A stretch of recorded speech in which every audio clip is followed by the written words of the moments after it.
Now, conflict, what is the conflict? Actually conflict के थोड़ा सा हम definition को समझने की कोशिश करते हैं. Definition conflict क्या है? Conflict is a kind of a thing which is which happens because of the disagreement between the two, right? जो disagreement होता है किसी भी दो parties के दरमियान, वो disagreement जो है form कर लेता है conflict को. Means when there is any clash of interest, when a clash of expectations or an objective, so it always become a basis for the conflict between the two or more than two parties. ठीक है. और again, like for example, this is a process that begins when one party perceives that another party has negatively affected or is about to negatively affect something that is first party cares about it. In fact, जिस तरह मैंने आपको explain किया, it's all about conflict of interest. When, for example, me and you guys have some sort of a conflict, that means you or me, any of us actually trying to overpower someone other's interest. So it is actually causes the conflict. Encompasses a wide range of conflicts that people experience in an organization. ठीक है. And there are certain reasons that why happens this conflict within the organization or a team or any group of a people, right? So that is an incompatibility of goals. Means, for example, there are two parties having a different kind of a goals. And take an example of an organizations, every department, including like marketing, finance, production, every department has their own set of targets, which are actually set in the early stages of the years. And for that reason, each and every department try to pursue its own targets, right? For that matter of fact, when they try to pursue their own targets, preset, predetermined targets, they used to come across with a kind of a point where each department or department actually overlaps or contradict each other's interest, and somehow they get into the conflicts. So जहाँ पे incompatibility होगी, मतलब मेरे goals और जिनके साथ किसी और के साथ अगर मेरा conflict हो रहा है, हमारे दोनों goals कहीं ना कहीं clash होंगे, तो वहाँ पे conflict पैदा होगा. Differences over interpretation of facts, right? It's all about the perspective. ठीक है. Every person, every individual, every team, every group has a different perspective of each and everything. When perspective changes, you and I have a different sort of opinion about anything. It also causes conflict. Say for instance, I'm liking, for example, PTI government. Some of you might not like PTI government, and because of one or other reasons.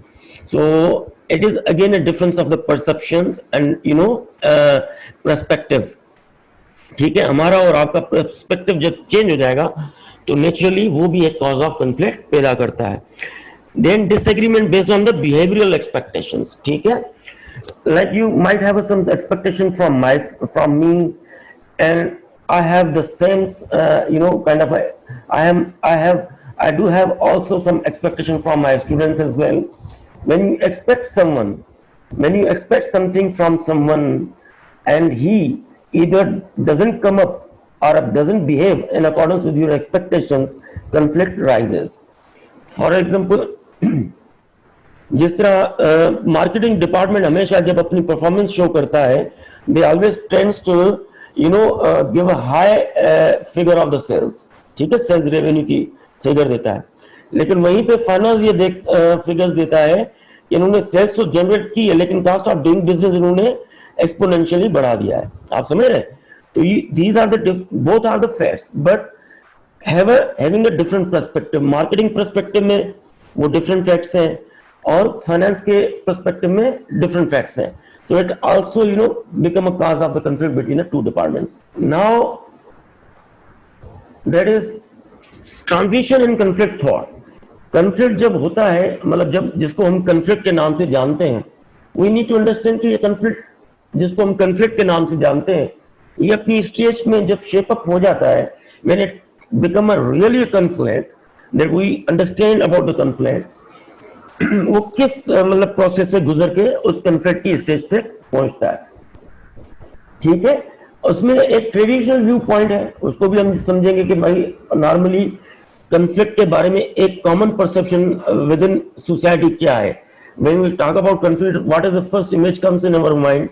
What is first feelings that we believe for example, you and I, or someone from you actually discuss together and tells something like that कि भाई फला दो teachers के अंदर, फला दो दोस्तों के अंदर कन्फ्लिक्ट हो गया है, तो what is your perspective, what is your perception about the conflict? वो basically, when we talk about, it's again a perception. When we talk about conflict, there is always a negative perception that comes in our mind, which is a traditional perspective, traditional point of view, कि जब भी हम इख्तिलाफ की बात करते हैं तो उससे जैसे तलखी का इंप्रेशन मिलता है, लड़ाई झगड़े का इंप्रेशन मिलता है। एक ये ट्रेडिशनल व्यू है कन्फ्लिक्ट का, और कन्फ्लिक्ट को हमेशा एक बुरी नजर से देखा जाता है, राइट। फिर आ जाता है कन्फ्लिक्ट किस वजह से हो जाता है, like what are the causes, what are the reasons. For example, there are two person who are actually in the middle of the conflict. We need to understand what are the basically causes of those conflict. Normally what happens, as I earlier told you in my beginning earlier classes, communication is always a bottom line, or a center role. There is a center role of the communication between anything, right? अगर आपके दो आपस में दोस्त हैं, like teacher and student की relationship है, friends की रिलेशनशिप है, mother and I mean parents and children की रिलेशनशिप है, कुलीग की, ऑफिस कुलीग की रिलेशनशिप है, ये these are the different roles and relationships that we have already studied about it. When we have some sort of a communication gap between the two, it always pave way for the conflict. It always causes conflict because, for example, कोई ऐसी चीज आपने मेरे बारे में सुनी, unless you don't get it clear from my side, when you don't come into the communication with me, जब आप मुझसे बात नहीं करेंगे, जब आप मेरा point of view नहीं सुनेंगे, या मैं आपका point of view किसी बात के हवाले से नहीं सुनूंगा, so it will create a cause for the conflict as well. ठीक है. Lack of openness, whatever you suggest me, for example, we are all humans, we make mistakes. ठीक है. अगर कोई आप मुझसे गलती हो जाती है, but when you try to highlight or when you try to make me realize that what are my mistakes in certain stages, but I come up with some sort of hard tone, in fact rough tone, I scold you repeatedly कि यार आप गलत बोल रहे हो, या when I discourage you to talk openly, तो वो जब ओपननेस खत्म हो जाती है, रिजिडिटी आ जाती है, या रिजिडिटी सरफेस हो जाती है, तो नेचुरली एक एक्सेप्टेंस मोड जो है ना वो खत्म हो जाता है. वो किसी भी पार्टी का हो सकता है between the two, right.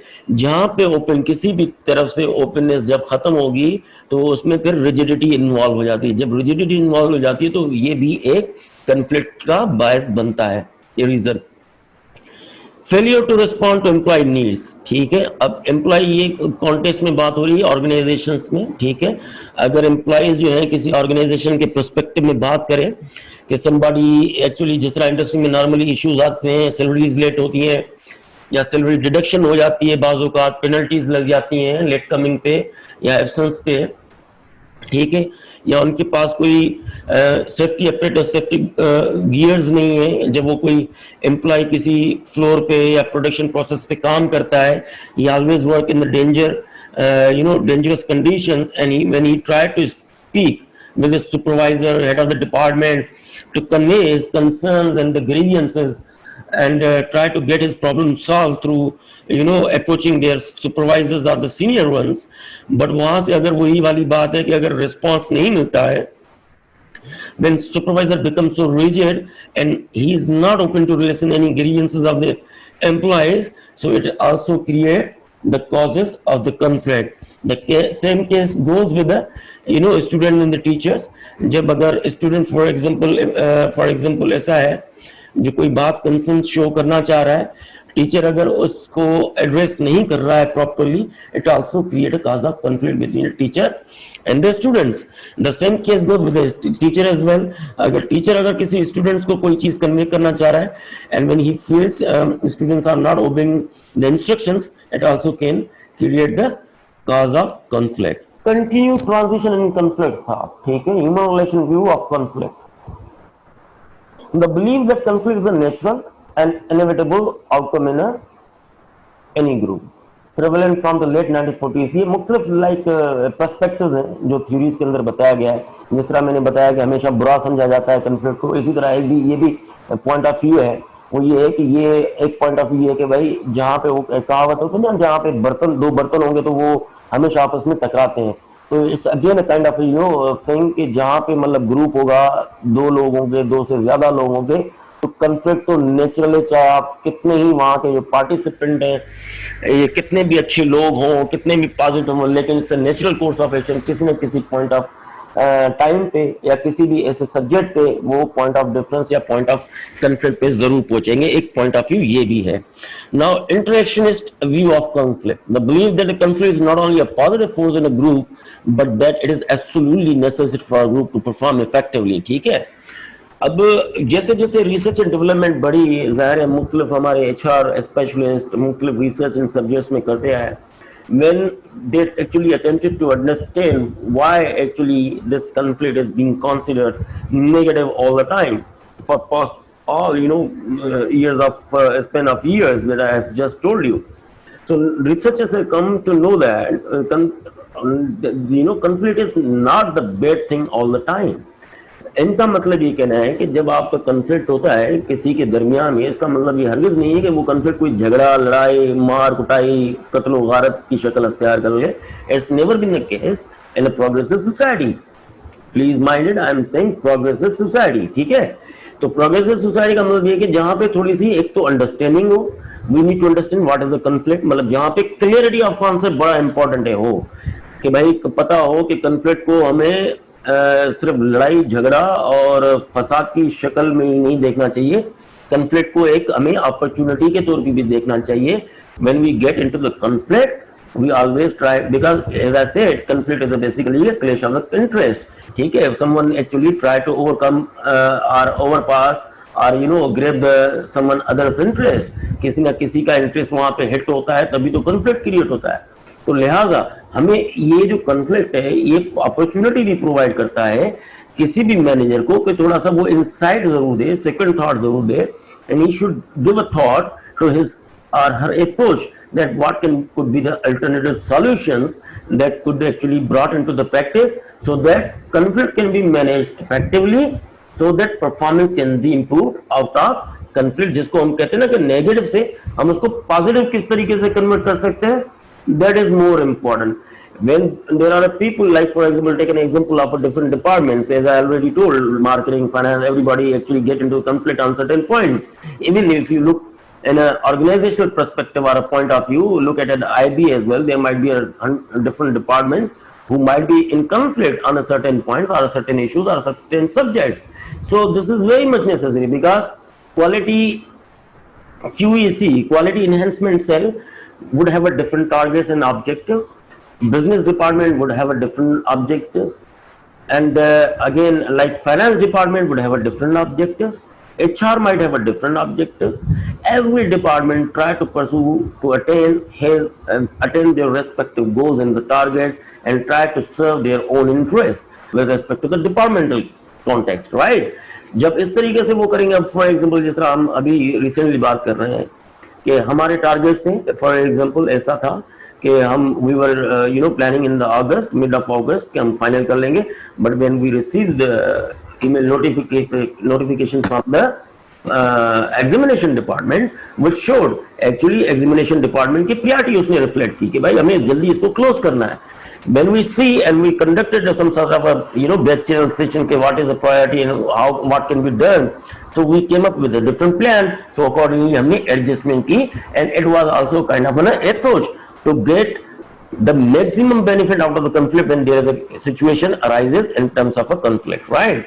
Now forms of interactionist conflict, ठीक है, एक तो फंक्शनल कन्फ्लिक्ट है और डिसफंक्शनल कन्फ्लिक्ट है। अब जिस तरह भी हमने कन्फ्लिक्ट को समझा, हमें कन्फ्लिक्ट की अक़साम को समझना है कि कन्फ्लिक्ट क्या क्या किस तरीके से हो सकता है।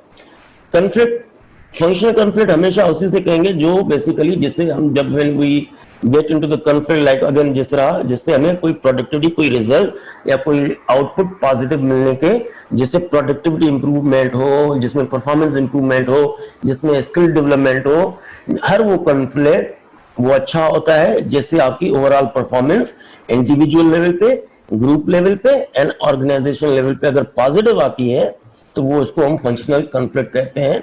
और डिसफंक्शनल ये कहते हैं अगर ऐसा कॉन्फ्लिक्ट जिससे ये तमाम तर इंडिकेटर्स जो भी मैंने आपको बताए वो अगर नेगेटिव हो जाते हैं तो वो डिसफंक्शनल है। इसका मतलब वो कॉन्फ्लिक्ट नेगेटिव कॉन्फ्लिक्ट है। फंक्शनल को आप पॉजिटिव कॉन्फ्लिक्ट कह सकते हैं और डिसफंक्शनल को आप नेगेटिव कॉन्फ्लिक्ट भी कह सकते हैं। तो लिहाजा कॉन्फ्लिक्ट के दो तीन इस तरह के मामला होते हैं। अगर उससे हमें पॉजिटिव परफॉर्मेंस मिलती है, आउटपुट अच्छी आ जाती है, टारगेट्स अच्छे होते हैं, ओवरऑल एफिशिएंसी ऑर्गेनाइजेशन की बढ़ती है, तो वो पॉजिटिव कहलाएगा। कॉन्फ्लिक्ट किस तरह के होते हैं? टाइप्स ऑफ इंटरेक्शनिस्ट कॉन्फ्लिक्ट, ठीक है। जिससे इंटरेक्शनिस्ट में हमने दो चीजें पढ़ी, फंक्शनल एंड डिसफंक्शनल। तो टास्क कॉन्फ्लिक्ट क्या होता है? Conflicts over content and goal of the work, low to moderate level of this type of for functionals, right. Task मिसाल के तौर पे ऐसा है कि लाइक फॉर एग्जांपल आप जिस तरह मैं ये चाह रहा था कि हम बात कर रहे थे एग्जाम के हवाले से कि मेरा गोल ये था कि हम कोर्स आउटलाइन को मुकम्मल करें और आपको सफिशिएंट टाइम दें और 16 अगस्त को हम पेपर एग्जाम कर लें ताकि हमारी कोर्स आउटलाइन भी मुकम्मल हो जाए, आपकी अंडरस्टैंडिंग सब्जेक्ट की अच्छी हो जाए। आपका गोल टारगेट ये था, टास्क कंप्लीट ये था कि आपकी प्रायोरिटी जो थी वो बेसिकली ये थी कि आप जल्द से जल्द पेपर्स को खत्म करके उसके बाद जो है आप ये कोशिश करना चाह रहे थे कि आप किसी तरीके से फ्री ऑफ माइंड होके रिलैक्स होके लेफ्ट पे फोकस करें, ठीक है। तो ये हमारा टास्क कॉन्फ्लिक्ट हो गया था। तो हमें आपका टास्क अलग था, मेरा टास्क अलग था। मेरा टास्क क्या था, मेरी प्रायोरिटी क्या थी?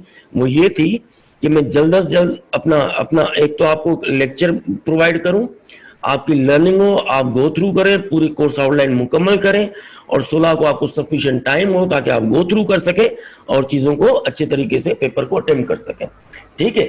जहां पे टास्क और गोल्स आपस में कॉन्फ्लिक्ट कर रहे हो तो हम उसको टास्क कॉन्फ्लिक्ट कहते हैं।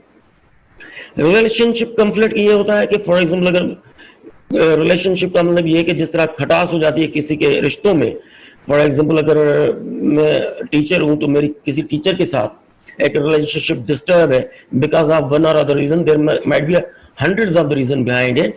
जो हमारा रिलेशनशिप है एक कॉर्डियल रिलेशनशिप होना चाहिए बिटवीन द प्रोफेशनल कोलीग्स या किसी दोस्त अहबाब के साथ जो मेरा रिलेशनशिप होना चाहिए फ्रेंडशिप वाला, अगर वहां पे कहीं डिस्टॉर्शन होती है तो इसका मतलब वो रिलेशनशिप कॉन्फ्लिक्ट होता है। और ये कॉन्फ्लिक्ट आपका इदारों में भी होता है, डिपार्टमेंटल लेवल, हालांकि वो फंक्शनल होता है, लेकिन बाज़ औक़ात इसकी जब सीवियरिटी बढ़ जाती है तो वो रिलेशनशिप कॉन्फ्लिक्ट हो जाता है।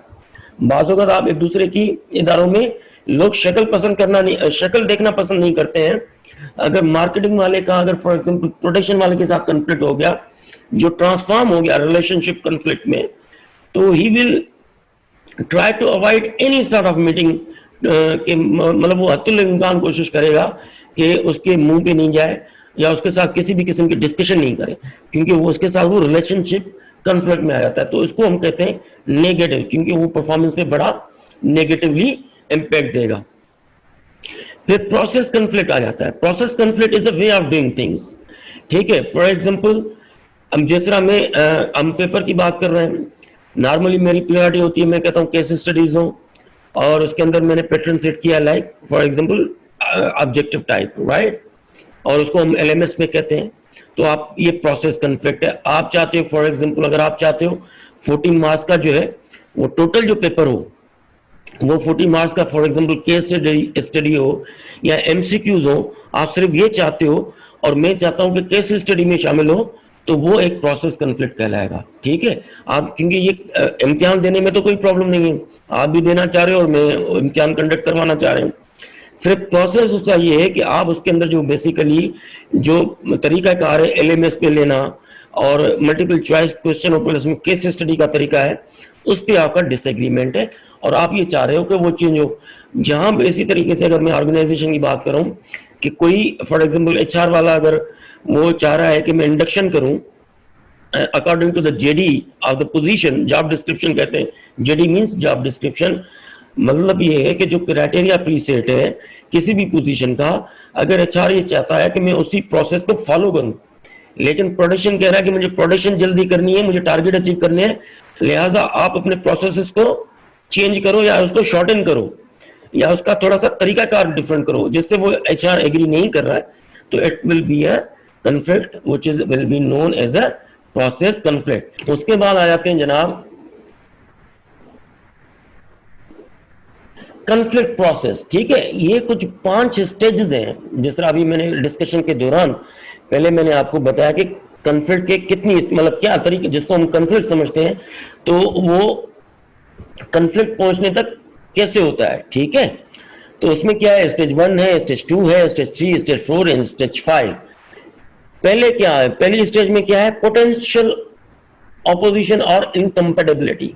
ठीक है, एक तो पोटेंशियल ये है कि जिसमें, पोटेंशियल का मतलब ये है कि जिसमें ज्यादातर चांसेस है कि आपकी जो है इनकम्पेटिबिलिटी या आपका कहीं कोई मिसमैच होना है किसी दूसरी पार्टी के साथ, किसी दूसरे डिपार्टमेंट के साथ या किसी दूसरे एम्प्लॉय के साथ. स्टेज 2 क्या है, कॉग्निशन एंड पर्सनलाइजेशन.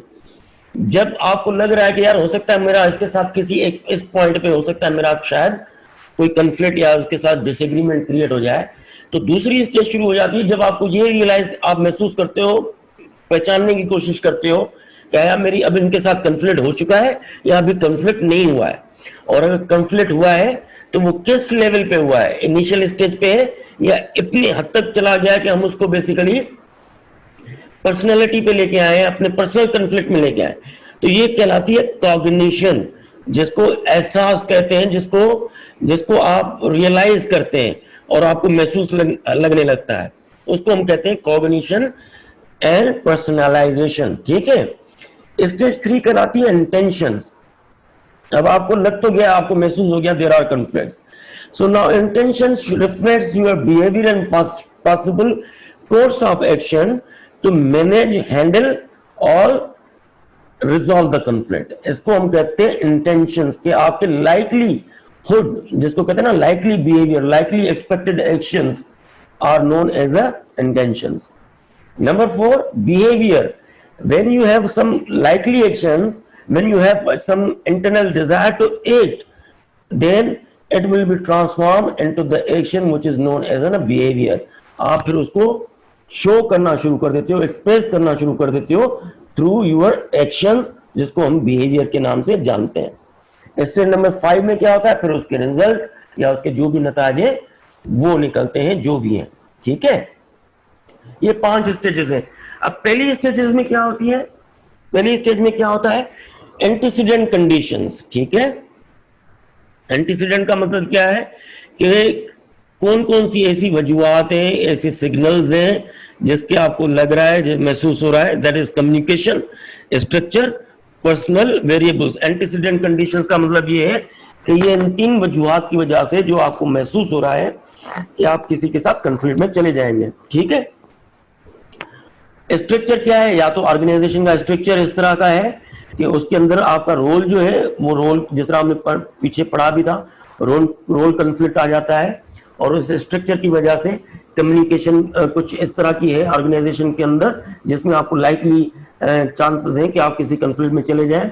फिर पर्सनल वेरिएबल्स, आपकी अपनी पर्सनालिटी की जो है उनकी वजूहात की वजह से भी कंफ्लिक्ट का. पर्सनालिटी वेरिएबल्स का मतलब ये, जो हमने पर्सनालिटी ट्रेड्स हम पढ़ चुके हैं, हर इंसान के पास मुख्तलिफ पर्सनालिटी वेरिएबल्स होते हैं, तो लिहाजा आपकी किसी ना कोई एक्सट्रोवर्ट होता है, कोई ज्यादा हाइपर नेचर का होता है, इमोशनल होता है, रिएक्टिव होता है और वोकल होता है. ये मुख्तलिफ पर्सनालिटी ट्रेड्स हैं जिनकी वजह से आपको ये महसूस होता है कि इन चंद वजह, या आपको या कोई सामने वाले को, किसी दूसरी पार्टी को भी ये सारे एंटीसीडेंट कंडीशन सेम उसके ऊपर भी अप्लाई होते हैं.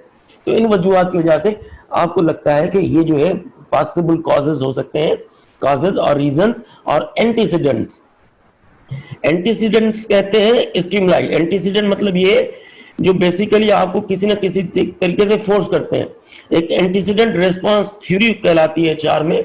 एंटीसीडेंट का मतलब ये है कि कुछ चंद वजूहात जो आपको ट्रिगर करे, मींस कम्युनिकेशन आपको ट्रिगर कर सकती है, स्ट्रक्चर आपको ट्रिगर कर सकता है, और पर्सनल वेरिएबल्स भी आपको ट्रिगर कर सकते हैं, किसी भी कंफ्लिक्ट में धकेल सकते हैं आपको. फिर आ जाता है कॉग्निशन एंड पर्सनलाइजेशन में क्या है, perceived conflict and second is failed conflict. Perceive का सिर्फ मतलब ये है कि आपको सिर्फ महसूस हो रहा है कि ये शायद मेरी उसके साथ मिसअंडरस्टैंडिंग क्रिएट हो गई है, या मेरी उसके साथ कोई कन्फ्लिक्ट हो रही है, जो वोकली या इवन कम्युनिकेशन के थ्रू आप तक वो कंफर्मेशन उसकी नहीं होती है। फॉर एग्जाम्पल, आपको अगर महसूस हो रहा है कि आपकी किसी अपने कुलीग के साथ कन्फ्लिक्ट हो रहा है, ना तो वो आपने एक्सप्रेस किया है, ना किसी आपके सामने वाले कुलीग ने एक्सप्रेस किया है, तो वो जो स्टेज कहलाएगी वो परसीव्ड कन्फ्लिक्ट होगा, वो कहलाएगी, जिसमें कोई कम्युनिकेशन तो नहीं होती है, सिर्फ आपको महसूस होता है कि वो आप और उसके दरमियान में कन्फ्लिक्ट है। नॉर्मली इस तरह की कन्फ्लिक्ट जो है कम्युनिकेशन बहाल करने से भी खत्म हो जाती है। फिर हो जाता है फेल्ड कन्फ्लिक्ट। फेल्ड का मतलब ये है कि जो परसीव्ड है वो कम्युनिकेशन में आ गई, किसी ना किसी तरीके से आपने कन्वे कर दिया या सामने वाले ने आपको कन्वे कर दिया through his communication, behaviour, attitude, reaction, whatever the case में भी, जिससे आपको ये महसूस हो गया कि नहीं यार, कन्फ्लिक्ट जो है अब प्रैक्टिकली और ट्रूली एग्जिस्ट करता है। हम आ जाते हैं स्टेज 3 में। क्या है? जिस तरह अभी समवन आस्क्ड मी क्वेश्चंस कि उसमें क्या करेंगे जब आपका कन्फ्लिक्ट हो जाएगा, how would you come to resolve it. तो मैंने कहा कि दीज आर सर्टेन अप्रोचेस जहां पे आप बेसिकली कन्फ्लिक्ट को मैनेज कर सकते हैं। वो कौन सी है? कॉम्पीट करते हैं। या तो ये कि वो कहते हैं ना कि ईंट का जवाब पत्थर से देने वाली बात है, कि अगर फॉर एग्जांपल मार्केटिंग और फाइनेंस में अगर आपस में कन्फ्लिक्ट हो जाता है तो वो भी मतलब टगावार शुरू हो जाती है, वो भी मतलब आपको ओवर पावर करने की कोशिश करता है आपके। इसी तरीके से जहां पे ओवर पावर करने की सूरत हाल हो, जहां पे आपको अपने डिपार्टमेंट, अपने पर्सनल से लेके डिपार्टमेंट या अपने और फिर इसी तरीके से मुख्तलिफ इदारों में भी कन्फ्लिक्ट हो जाते हैं। पेप्सी में देख लें, कोका कोला में देख लें, जो कंपटीशन होता है। तो बेसिकली आप अपने इंडिविजुअल से लेके इदारे की लेवल तक अपने इंटरेस्ट को जब आप सेफगार्ड करते हैं तो इसका मतलब आप सामने वाले से कंपीट करते हैं, क्योंकि आपको अपने इदारे, अपने इंडिविजुअल लेवल पे, डिपार्टमेंट लेवल पे और आपके ऑर्गेनाइजेशन लेवल पे अपने इंटरेस्ट को सेफगार्ड करना है। इसको हम कहते हैं कंपीट। कोलैबोरेटिंग का मतलब क्या है? कि आप बेसिकली आइडेंटिफाई करते हो कि हमारी टॉलरेंस लेवल क्या है, मतलब कहां तक आप बैकफुट पे आ सकते हो या आप कहां तक किसी सामने वाले को स्पेस दे सकते हो। ठीक है ना? जहां पे आप कंसीड करोगे, मतलब एक दूसरे को स्पेस देने का नाम जो है कोलैबोरेट करना है। क्योंकि कन्फ्लिक्ट तो है, इंटरेस्ट उनके भी है, इंटरेस्ट आपके भी है। इसी तरह मार्केटिंग का डिपार्टमेंट का भी इंटरेस्ट होता है, प्रोडक्शन का भी इंटरेस्ट होता है। तो लिहाजा जहां पे एक दूसरे को आप कोलैबोरेट देते हो, कोलैबोरेशन देते हो, एक दूसरे के इंटरेस्ट का ख्याल रखते हो, कि आप कहते हो चलो ठीक है, हमारा अगर इंटरेस्ट जो है अगर सफर नहीं हो रहा है तो इसमें भी कोई मायूब चीज नहीं है अगर हमने थोड़ा स्पेस देके सामने वाले का इंटरेस्ट भी अचीव करने में उनकी हेल्प की, उसको आप कहते हो कोलैबोरेटिंग।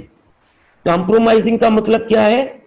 कि आपने अपना जो है विड्रॉ कर लिया, स्पेस दे दिया। ठीक है ना? आपने कहा कि चलो ठीक है यार, मेरा इंटरेस्ट जो है, आपने अपने इंटरेस्ट की जो प्रायोरिटी है, अपने ऑब्जेक्टिव्स की जो प्रायोरिटी है, वो आपने सेकेंडरी कर दी और आपने प्रायोरिटी नंबर 1 जो दी वो सामने वाले के टारगेट्स, ऑब्जेक्टिव्स और गोल्स को दी। तो हम उसको कहते हैं कॉम्प्रोमाइजिंग।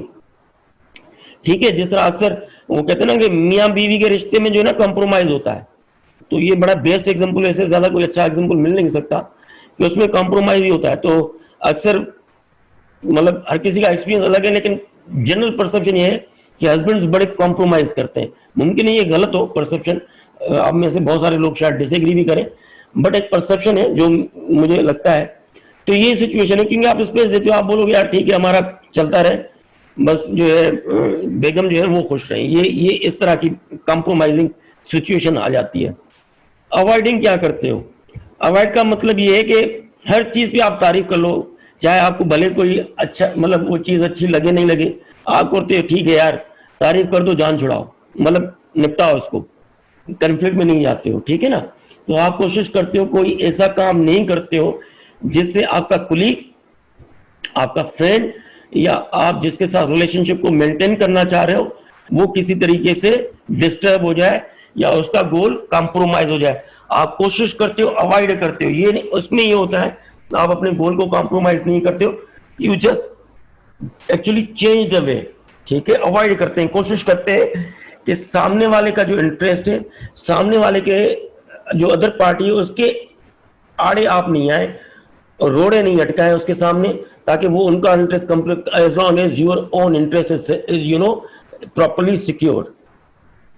अकोमोडेटिंग का मतलब क्या है कि आप उसको अकोमोडेट करते हो, फैसिलिटेट करते हो, ठीक है। मीन्स इसका मतलब ये है कि आप मतलब आप जिस तरह मैंने बताया ना, कंप्रोमाइज में ये है कि चलो ठीक है, थोड़ा आपने स्पेस दे दिया, आपने अपने आप को सेकंड प्रायोरिटी कर दे दी ना, लेकिन सेकंड प्रायोरिटी का मतलब ये है कि आप अपना गोल इंटेक्ट करते हो। अकोमोडेटिंग का मतलब ये है कि आपने अपने गोल को ही खत्म कर दिया, मतलब ये है कि सामने वाले की आपने जितनी भी ख्वाहिशात है उसकी तामील करने में आपने अपने गोल्स को ही भुला दिया। तो ये अकोमोडेटिंग कहते हैं, जिसको कहते हैं आउट ऑफ वे जाके फेवर देना, आउट ऑफ कॉन्टेक्स्ट जाके फेवर देना, इसको हम कहते हैं accommodating. Now point number 4 is behaviour overt conflict, ठीक है। दो चीजें, दो टर्म्स आपने सुने होंगे, एक ओवर्ट और दूसरा कोवर्ट, ठीक है। ओवर्ट कन्फ्लिक्ट का मतलब ये है कि जब कोई, जिस तरह मैंने बताया, डिसएग्रीमेंट हो जाता है और जब आपका बिहेवियर एक्शन में ट्रांसफर हो जाए, इंटेंशन मींस आपको बुरा लगे और आपने उठा के, फॉर एग्जांपल आप आपस में दो दोस्त बैठे हुए और आपको किसी की बात बुरी लगती है, बुरा तो लगा, आपने एक्सप्रेशन भी दे दिया, लेकिन आपने पलट के उसको चमाड़ मार दिया अगर, तो उसको कहते हैं हम ओवर कन्फ्लिक्ट। मतलब वो खुल के सामने आ जाता है रिएक्शन में, कहीं भी आपको थ्रेट देगा, कहीं भी आपको डांटेगा, डपटेगा, means he will try to stop you, show his aggression, and he means other party will try to stop you or you will try to stop another party, जो आप बेसिकली प्रैक्टिकली एक्शन के through आप demonstrate करते हैं, ठीक है ना। इसी तरीके से अदर रिएक्शन भी एक्सपेक्टेड होता है, चाहे वो आप करें या कोई और पार्टी करे, ठीक है जी। आउटकम क्या हो जाता है, अगर वही वाली बात है जो मैं पहले भी बता चुका, अगर ये प्रॉपरली मैनेज हो रहा है, as long as it is a functional level conflict, if you guys are successful enough to manage conflict in with in a manageable range, तो उसकी परफॉर्मेंस तो अच्छी आ जाएगी। जिस तरह मैंने ऑर्गेनाइजेशन की एग्जांपल भी दी, डिपार्टमेंट की भी एग्जांपल दे दी, तो लिहाजा जहां तक अगर वो कॉन्फ्लिक्ट जहां पे इस स्टेज पे आ जाए, रिएक्शन आना शुरू हो जाए नेगेटिव, तो वो फिर डिसफंक्शनल में चली जाएगी और परफॉर्मेंस डिक्रीज हो जाएगी। अब कम्युनिकेशन में क्या है, सेमेंटिक डिफिकल्टीज, मिसअंडरस्टैंडिंग, ये उसको मजीद एलोबरेट कर रहा है इस स्लाइड के अंदर कि कम्युनिकेशन में क्या होता है, सेमेंटिक डिफिकल्टीज होती हैं, मिसअंडरस्टैंडिंग हो जाती है, ओवर कम्युनिकेशन, नॉइज, जर्गन्स, जिसको कहते हैं ना कि कोई आपने टेक्निकल अपना ऐसा लफ्ज इस्तेमाल कर लिया जो एटलीस्ट, देखें मैंने फिर वो बताया, these all things depends upon your personality, culture means आपकी पर्सनैलिटी ट्रेट्स, आपकी जोग्राफी, आपका कल्चर, वैल्यू, सारी चीजें जो है collectively has impact on relationships, ठीक है। अब फॉर एग्जांपल सिंधी लैंग्वेज है, पंजाबी लैंग्वेज है, उर्दू है, इंग्लिश है, पश्तून है, बलोची है, ब्रावी है, हर लैंग्वेज के अंदर कुछ टर्म्स ऐसे होते हैं जो आपकी लैंग्वेज में तो शायद एक्सेप्टेड हो, लेकिन मुमकिन तौर पे वो टर्म दूसरी लैंग्वेज में एक्सेप्टेड नहीं है, ठीक है ना। तो these are the different actually issues हैं। फिर आपकी बॉडी लैंग्वेज का मतलब है, मतलब आई मीन समटाइम्स हैपेंस के मुख्तलिफ, जिस तरह कल्चरल वैल्यूज की वजह से, डिफरेंशिएशन की वजह से भी मसला आता है, तो वो हम ऑलरेडी डिस्कस कर चुके हैं कि बहुत सारे कल्चर्स में जो है आपको जो थंब शो करना as a sign of good luck, और अगर बहुत सारे ममालिक में थंब शो करना as a sign of bad luck, and it's found as a negative gesture. तो ये कम्युनिकेशन जो है बड़ी इंपॉर्टेंट है, वर्बल भी और नॉन वर्बल भी। You need to understand very well कि which mode of communication and what language should you use to make your communication more clearer, understandable to another party, to avoid any sort of conflict. Structure है, size and specialization of jobs, जिस तरह मैंने marketing, finance और फिर इदारे का भी example दिया, QEC का दिया, HR का दिया, ठीक है। जुरिडिक्शनल क्लियरिटी एंड एम्बिग्यूटी, अब इसकी वजह से भी अब देखें, जिस तरह हमारा इंटरनल था, लेकिन अब ज्यूरिडिक्शन एग्जामिनेशन की जो थी वो कंट्रोलर एग्जामिनेशन की है, लिहाजा उनकी ईमेल के बाद सारी चीजें खत्म हो गई। Whatever the decision taken by the examination department, it will be enforced, क्योंकि उनकी ज्यूरिडिक्शन है। मीन्स ये it is again you need to understand. For example कल को अगर मैं एक सर्कुलर इशू कर देता हूँ being assistant professor of the IBA कि कल छुट्टी है, और अगर आप लोगों में से कोई मेरे सर्कुलर पढ़ के जो है छुट्टी करना शुरू कर दे, तो मेरा ख्याल है वो इंतहाई गलत होगा, क्योंकि वो मेरी ज्यूरिडिक्शन नहीं है, ठीक है। और जब मैं करूंगा तो ऑफ कोर्स जो एचआर डिपार्टमेंट है वो मुझसे सवाल करेगा कि भाई आपने इस सब्जेक्ट के ऊपर कैसे आपने इस चीज को कन्वे कर दिया पब्लिक में, बिकॉज वो मेरी ज्यूरिडिक्शन नहीं है। तो लिहाजा एग्जामिनेशन जो डेट थी वो ज्यूरिडिक्शन है कंट्रोलर एग्जामिनेशन की, ठीक है। उसके ऊपर जो है कोई दूसरा उसको कंक्लूड नहीं कर सकता, उसको फाइनल नहीं कर सकता unless examination department declares anything. इसी तरीके से सर्कुलर आते हैं छुट्टियों के, वो एचआर की ज्यूरिडिक्शन है, nobody else, in fact sorry registrar यहाँ पे करता है, मैंने जो देखा है रजिस्ट्रार की ज्यूरिडिक्शन है, ठीक है। तो ये ज्यूरिडिक्शनल कन्फ्लिक्ट ज्यूरिडिक्शन की वजह से भी कन्फ्लिक्ट हो जाते हैं, या फिर एम्बिग्यूटी होती है, क्लियरिटी नहीं होती, उसकी वजह से भी हो जाता है conflict. Members and goal incompatibility वो भी हम पढ़ चुके हैं। लीडरशिप स्टाइल, कुछ एग्रेसिव होते हैं, कुछ रिएक्टिव होते हैं, कुछ बड़े साइलेंट होते हैं, कुछ कोवर्ट होते हैं, कुछ ओवर्ट होते हैं, कुछ लीड फ्रॉम द फ्रंट करते हैं, कुछ बैक एंड पे लीड करते हैं। You know these are the different styles जिनकी वजह से भी कन्फ्लिक्ट हो जाते हैं।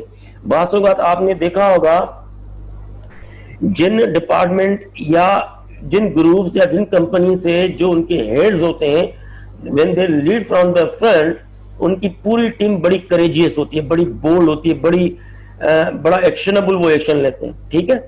अगर कुछ डिपार्टमेंट ऐसे होते हैं जिनकी लीडरशिप जो है वो बैकएंड पे प्ले करती है, बैकएंड पे सारी चीजें ड्राइव करती है, तो उनके डिपार्टमेंट और टीम के लोग जो है वो बड़ा सेंसिटिव होते हैं, बड़ा फूंक फूंक के चलते हैं, बड़ा कॉन्शियस होकर चलते हैं, बहुत जल्दी वो रिएक्ट भी नहीं करते हैं, क्योंकि उनको पता है कि अगर उनसे कोई गलती हो गई तो लीडर शायद उनको सपोर्ट नहीं कर पाएगा, ठीक है ना।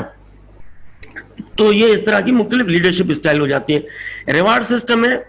अब ऑर्गेनाइजेशन के अंदर देखें, जिस तरह हमने ग्रुप बिहेवियर के ऊपर बात की, टीम के ऊपर भी हमने ये बात की कि जब आप रिवार्ड सिस्टम करते हो इंडिविजुअल, कहीं पे होता है कि फॉर एग्जांपल अगर हेड ऑफ द डिपार्टमेंट को अगर कोई इंडिविजुअल एम्प्लॉय अच्छा लगता है तो उसके परफॉर्मेंस अप्रेजल भी अच्छे हो जाते हैं और उनके रिवार्ड्स भी अच्छे हो जाते हैं, इंक्रीमेंट्स अच्छे हो जाते हैं, मींस फाइनेंशियल कंपनसेशन अच्छी मिल जाती है, ठीक है। तो बाजूकात वो ग्रीवेंस क्रिएट करता है और वो कन्फ्लिक्ट क्रिएट कर सकता है। एक ही बेच के लोग हों, एक ही सीनियरिटी लेवल हो, लेकिन प्रमोशन उनमें से किसी एक का हो। इनफैक्ट हमने पूरे ओबी में यही पढ़ा है कि वो बहुत सारी वजूहत होती है, लेकिन it has the potential to create the conflict. Dependence, interdependence of the group. अब डिपेंडेंस कितनी है और इंटरडिपेंडेंस कितनी है? अगर आपके किसी के ऊपर डिपेंडेंस है, ठीक है, तो इसका मतलब ये है कि आपका काम तब तक नहीं हो सकता है जब तक आप दूसरा बंदा जो है काम नहीं कर सकता। अब अगर किसी और की गलती की वजह से आपके अगर टारगेट्स अगर पूरे नहीं हो रहे हैं तो वो भी पोटेंशियल काज ऑफ कन्फ्लिक्ट बन सकता है। अगर इंटरडिपेंडेंस होता है, लाइक अगर ग्रुप्स की बात करें कि अगर वो कलेक्टिव परफॉर्मेंस पे बेस होगी तो naturally every individual will take a positive performance, will be collectively perform, ताकि क्योंकि अगर किसी एक की वजह से परफॉर्मेंस खराब हो गई तो वो ओवरऑल ग्रुप की परफॉर्मेंस भी नेगेटिव चाहिए और उसका इम्पैक्ट सब पे आएगा। पर्सनल वेरिएबल्स में आपको ऑलरेडी बता चुके। Important stage for two reasons, conflict is defined, perceived conflict, failed conflict, ये भी मैं आपको बता चुका हूं, इसको आप गो थ्रू कर लीजिएगा, ठीक है, कि परसीव्ड कॉन्फ्लिक्ट क्या है और फेल्ड कॉन्फ्लिक्ट क्या होता है। फिर इंटेंशंस मैंने आपको बताया, ठीक है, डायमेंश कॉन्फ्लिक्ट हैंडलिंग इंटेंशंस जो है क्या होता है, कोऑपरेटिवनेस, असर्टिवनेस। अब आप इस ग्राफ को देख लें, ठीक है। ग्राफ में क्या है, अगर हॉरिजॉन्टल लेवल पे देखेंगे तो अनकोऑपरेटिव से शुरू हो रहा है, यहां से अगर आप देखें दिस इज अनकोऑपरेटिव, ठीक है, और दूसरा है कोऑपरेटिव, और ये कोऑपरेटिवनेस है, ये असर्टिवनेस है, यहाँ पे अनअसर्टिवनेस है, असर्टिवनेस। ये मुख्तलिफ दायरे में collaborating, competing, compromising, avoiding, accommodating, जो हमने 5 स्टेजेस पढ़ी हैं, ये बेसिकली ग्राफिकल रिप्रेजेंटेशन के through they are helping out, ठीक है, कि कौन सी स्टेज में आप जो है कौन सी स्टेज में लैग कर रहे हो। फॉर एग्जांपल मैं अगर यहाँ पे करूं, ये अब ये वर्टिकल एक्सेस है या हॉरिजॉन्टल एक्सेस है, ठीक है ना, आपसे ज्यादा कौन जानता है, आप तो इंजीनियर हो।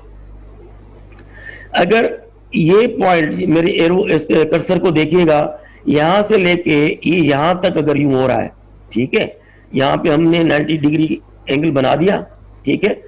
अब अगर ये अनकोऑपरेटिवनेस यहाँ पे हो गई और यहाँ पे हो गई, मतलब आप असर्टिव भी नहीं हो और अनकोऑपरेटिव भी नहीं हो, मींस मतलब ऐसा तो नहीं, मतलब अनकोऑपरेटिव हो, ठीक है, आप कोऑपरेट नहीं कर रहे हो और असर्ट भी नहीं कर रहे हो, तो इसका मतलब ये है ना, तो आप दोनों चीजों में नहीं है, तो इसका मतलब आप सिचुएशन को, कन्फ्लिक्ट को अवॉइड करने की सिचुएशन में हो, यहाँ पे आप अवॉइड करते हो। अगर ये वर्टिकल एक्सिस बढ़ जाती है और हॉरिजॉन्टल यहीं पे रहती है, मींस यहाँ पे अगर मैं लेके आता हूँ, यहाँ पे ये वर्टिकल एक्सिस अगर हम ऊपर लेके जाते हैं कि आप अनअसर्टिवनेस से असर्टिव चले गए और यहाँ पे आपने जाके मार्क किया अपने आप को, लेकिन यू आर स्टिल अनकोऑपरेटिव, तो you are actually falling on the in the stage of competing. आप असर्टिव है, एक्शन ले रहे हैं, पॉजिटिव है, एक्नॉलेज कर रहे हैं, and you are competing to safeguard your interest because you have a priority to complete your targets, and therefore and you are not cooperating at all, you are not giving any space to your competitor or your opposite party, ठीक है। और अगर centre पे आप आ जाते हैं, यहाँ पे, ये यहाँ पे, ठीक है, यहाँ पे कंप्रोमाइजिंग स्टेज है, इसका मतलब आप you are falling in the middle of unassertiveness and assertiveness, ठीक है। यहाँ पे जब आएंगे तो आप कंप्रोमाइज करेंगे, ठीक है, विन विन सिचुएशन की सिचुएशन कर रहे हैं, इसका मतलब ठीक है, अगर इनके टारगेट अचीव हो रहे हैं और कन्फ्लिक्ट खत्म हो रहा है, तो you try to do this, ताकि आपका अपना एग्जिस्टेंस भी बचा रहे, चलता रहे। अगर आपकी अनकोऑपरेटिवनेस से कोऑपरेटिव की तरह जा रहे हो और still you are on the stage of unassertiveness, तो आप इसका मतलब अकोमोडेट कर रहे हो, फैसिलिटेट कर रहे हो, ठीक है, क्योंकि आपने यहाँ पे कॉम्प्रोमाइज कर दिया और आपकी कोऑपरेशन लेवल इतना चला गया कि आपने उनको अकोमोडेट करना शुरू कर दिया। You have given a priority, ये देखे ना, ये आपका गोल है, ये अदर पार्टी का गोल है, तो इसका मतलब आपने अदर पार्टी, ये जो एरो शो कर रहा है, ये अदर पार्टी का गोल है, और आपका ये जो ग्रीन कलर, ये आपका गोल है, तो आपने अपने गोल को पीछे कर दिया, दूसरे के गोल को आगे कर दिया। कोलैबोरेटिव का मतलब ये है कि आप, you are going hand in hand, you are cooperative, you are also assertive, you are also competing, ठीक है, and you are also giving space to another party to serve their his or her own interest। फिर आ जाते हैं conflict management पे, जिस तरह अभी बात हो रही थी, सवाल भी पूछा, वो हमने पहले कहा भी, ये पूरा एक लेडर है, इसको हम क्या कहते हैं, सीढ़ी नुमा शक्ल आपको लगती है ना, इसको हम कहते हैं ladder, conflict intensity continuum, and this is a conflict ladder. आप इसको कन्फ्लिक्ट लेडर के नाम से भी कॉल कर सकते हैं, जाना जाता है।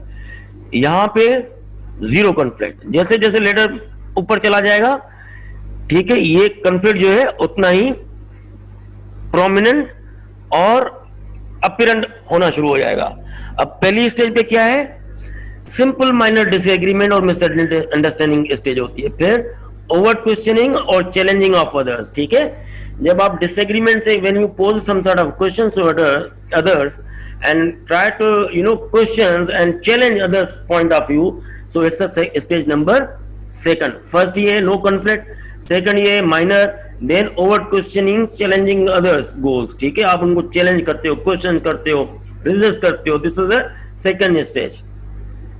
देन थर्ड स्टेज क्या है, assertive and verbal attacks, you to start pointing out, attacking, means आपका एक नेगेटिव जो जेस्चर है, जिसको कहते हैं ना, गुस्सा दिखाना शुरू कर देते हो, रिएक्ट करना शुरू कर देते हो वर्बल लेवल तक, तो हम इसको कहते हैं वर्बल अटैक्स। फिर थ्रेट्स एंड अल्टीमेटम्स, वार्निंग की level, means you have increase your threat level, आप थ्रेट, उसको धमकाते हो, जिसमें खुदा ना खासा गालम गलोच हो गई, बदतमीजी हो गई, मीन्स आप इस लेवल पे जहां पे आप किसी को धमकाने की कैफियत में आ जाओ या वार्निंग देने की सूरत में आ जाओ, तो it's alarming stage, that is stage number like 3, 4 and 5, ठीक है। स्टेज नंबर 6 क्या है, जहां पे आप फिजिकली इंडल्ज हो जाते हो, मुख्तलिफ दोस्त आपस में जब ये लड़ते हैं, जहां पे गुथम गुथा हो जाते हैं, हाथापाई हो जाते हैं, दस्ते गरेबान हो जाते हैं, तो they always lies on the stage number 7, ठीक है, means they are actually second last stage to the full scale fight, जिसको कहते हैं over efforts to destroy the other party, जिसको कहते हैं ना, या तो मारना है या मरना है, मतलब या उसको खड़का देना है या खुद को मार देना है। तो you know this is a kind of a situation that happens sometime when you reach to the level जिसको कहते हैं ना कि point of no return. We call it a point of no return when you reach to the point where you can not retreat and you have to fall into the fight. तो इसका मतलब आप उस level पे हो कि या तो आप उसको डिस्ट्रॉय कर देते हो या आप खुद डिस्ट्रॉय हो जाते हो। There is no any other way out.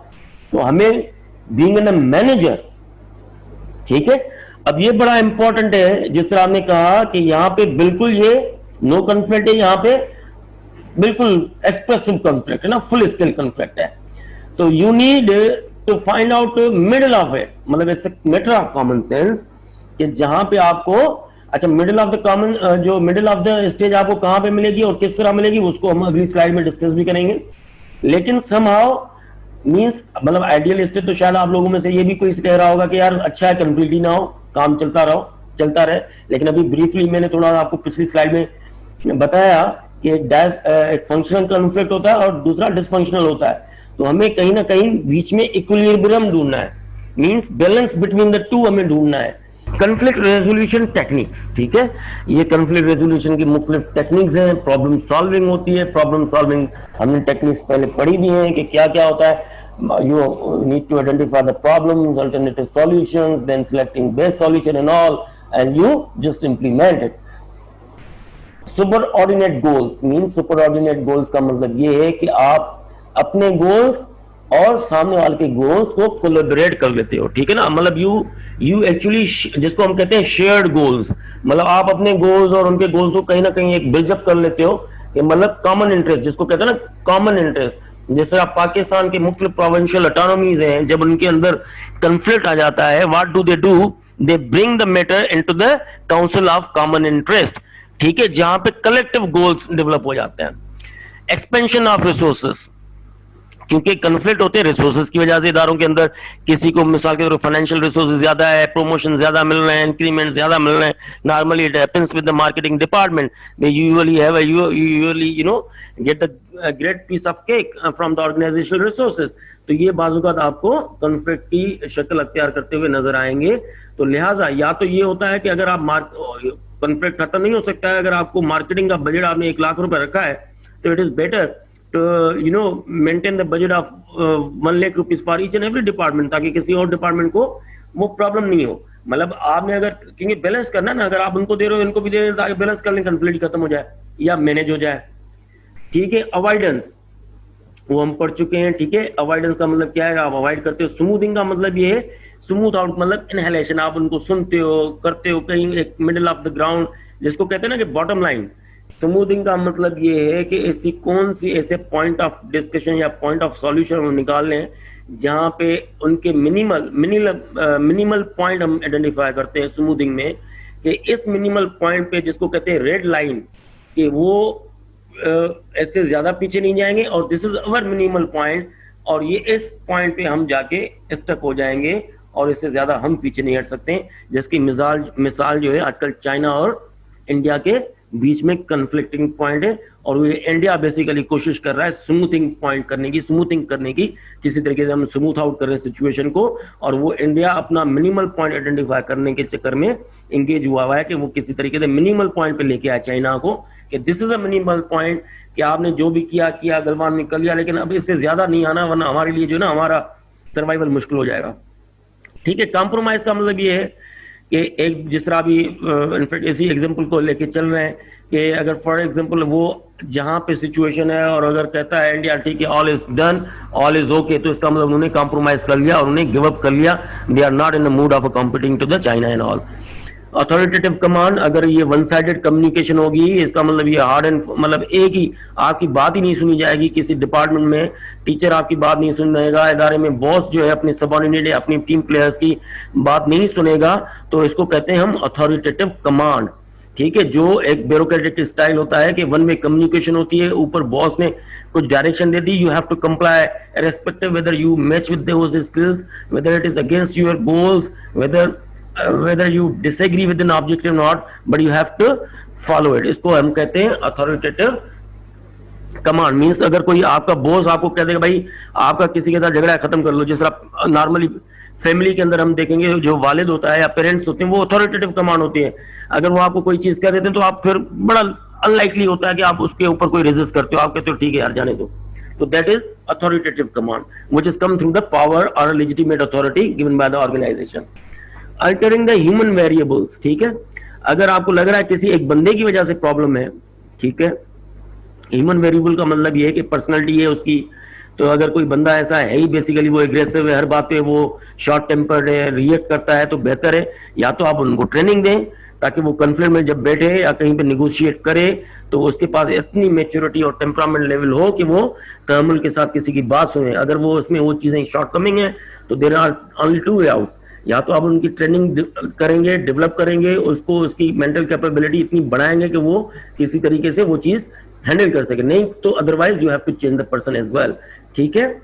और then altering the structural variable, अगर कोई ऑर्गेनाइजेशन का स्ट्रक्चर ऐसा है कि जिस तरह फॉर एग्जांपल मतलब ब्यूरोक्रेटिक स्टाइल है और उसकी वजह से बहुत ज्यादा कन्फ्लिक्ट है, ठीक है, मतलब जिस तरह आजकल पीटीआई में ऐसा सुनने में आ रहा है, like it happens, it is observe कि एक लाइक वन मैन शो है, एक ही चीजें किसी की मतलब लाइक ओपिनियन नहीं आ रही, या इसी तरीके से आपने मुख्तलिफ पार्टियों में देखा होगा, मुख्तलिफ इदारों में देखा होगा जहां पे कहते हैं ना वन मैन शो है, बस अगर साहब ने कह दिया तो बस वही होना है, फिर उसके ऊपर कोई दूसरी राय नहीं हो सकती। जहां पे इस तरह की बात हो, ठीक है, तो इसका मतलब ये है कि जो वन मैन शो है means there is a single authority, तो यू नीड टू सी, और उसकी वजह से कंफ्लिक्ट बहुत ज्यादा हो रहा है, झगड़े हो रहे हैं आपस में, हाइपोक्रेसी हो रही है, एक दूसरे की लेग पुलिंग होना शुरू हो गई है, पॉलिटिक्स इन्वॉल्व हो गई है, जिसकी वजह से ओवरऑल कंपनी की परफॉर्मेंस या प्रोटेक्शन सफर हो रही है, या ग्रुप परफॉर्मेंस या ऑर्गेनाइजेशन परफॉर्मेंस सफर कर रही है, तो then you need to redesign your structure. इसका मतलब ये है कि वो निजाम जो है, वो स्ट्रक्चर जो है वो फेल्ड है, क्योंकि उसकी वजह से वो कॉन्फ्लिक्ट मैनेज नहीं हो रहे हैं और इदारे की जो परफॉर्मेंस सफर कर रही है। For that reason you need to see what kind of a structure or a reporting line or organizational structure can be prepared so that this conflict can be utilized effectively and efficiently.